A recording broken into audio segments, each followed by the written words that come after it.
This is Mr.Mealwormz. I'm gonna be showing you how I keep some of the isopods. This is a very basic setup, so I just want to show how you can keep, let's say, 85 to 90% of the isopods. You can do this type of setup and they will be perfectly fine.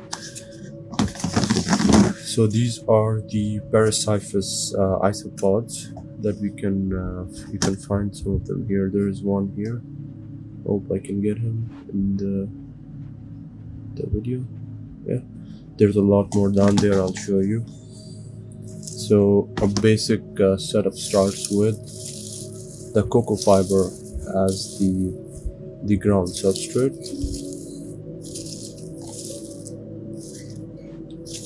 I use pine bark. This is something that I started using recently, pine bark. There's springtails on there, there's the isopods themselves, and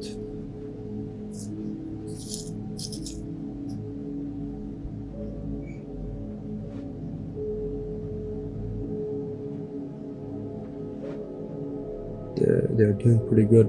I'm happy with the results. There's a bunch of them down here, you can see a whole lot of them.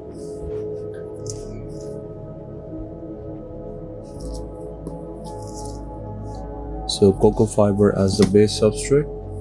I usually put an inch a little bit more, because you gotta put in the pieces of wood and also the dry leaves on top.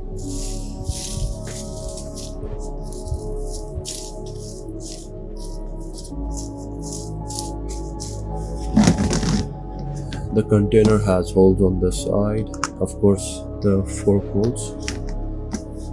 We got these, and on one corner I got moss. There's a bunch of them there.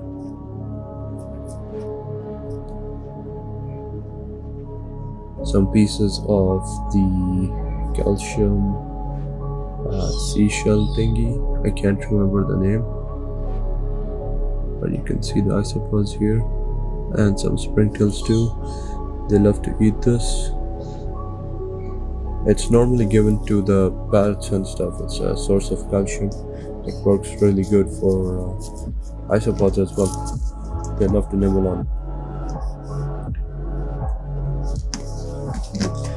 And that's pretty much it. Nothing more. We put a layer of dry leaves like that on top. Maybe 2-3 centimeters of leaves. And that's it, nothing more. Make sure that the substrate stays moist. The corner moss always has to stay moist. That's the important part. You can leave. The best way to keep the isopods is have a half-half. By half-half, what do I mean by half-half? By half-half, I mean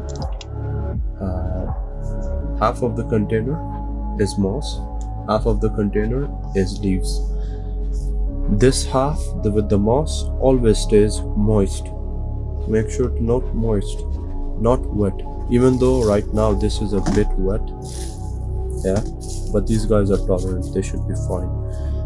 Some isopods don't like that and they can die, but in most cases that doesn't happen.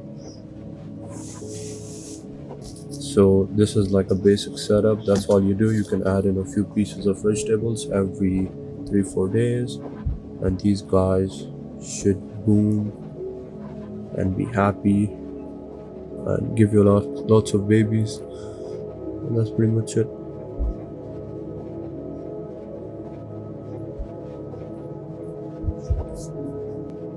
To add something, the routine checkup that you gotta do is make sure that half of it stays moist, and if possible half of it stays fairly dry, let's say that, because if you moisten this side up, it will travel eventually a few centimeters towards this area, so you'll always have like a very small area that's totally dry, but most of it should be moist, and that's the best way. You gotta keep them. Add in a few bits of fruits, not too much, Make sure you have springtails in here, so any excess food, it gets eaten, especially the fungus gets eaten by the fruit, by the springtails, and thus it